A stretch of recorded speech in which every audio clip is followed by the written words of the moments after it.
एक बार लोहे की दुकान में अपने पिता के साथ काम कर रहे एक बालक ने अचानक ही अपने पिता से पूछा, पिताजी, इस दुनिया में मनुष्य की क्या कीमत होती है? पिताजी एक छोटे से बच्चे से ऐसा गंभीर सवाल सुनकर हैरान रह गए। फिर वे बोले, बेटे, एक मनुष्य की कीमत आंकना बहुत मुश्किल है, वो तो अनमोल है। बालक, क्या सभी उतने ही कीमती और महत्वपूर्ण हैं? पिताजी, हां बेटे। बालक के कुछ पल्ले पड्डे ध्यान नहीं। उसने फिर सवाल किया, तो फिर इस दुनिया में कोई गरीब तो कोई अमीर क्यों है?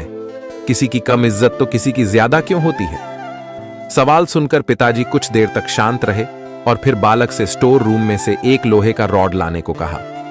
रॉड लाते ही पिताजी ने पूछा, इसकी क्या कीमत होगी? बालक, लगभग 300 रुपए। पिताजी, अगर मैं इसके बहुत से छोटे छोटे कील बना दूं तो इसकी कीमत क्या हो जाएगी? बालक कुछ देर सोचकर बोला, तब तो ये और महंगा बिकेगा, लगभग 1000 रुपए का। पिताजी, अगर मैं इस लोहे से घड्डी के बहुत सारे स्प्रिंग बना दूं तो? बालक कुछ देर सोचता रहा और फिर एकदम से उत्साहित होकर बोला, तब तो इसकी कीमत बहुत ज्यादा हो जाएगी। पिताजी उसे समझाते हुए बोले, ठीक इसी तरह मनुष्य की कीमत इसमें नहीं है कि अभी वो क्या है, बल्कि इसमें है कि वो अपने आप को क्या बना सकता है। बालक अपने पिता की बात समझ चुका था।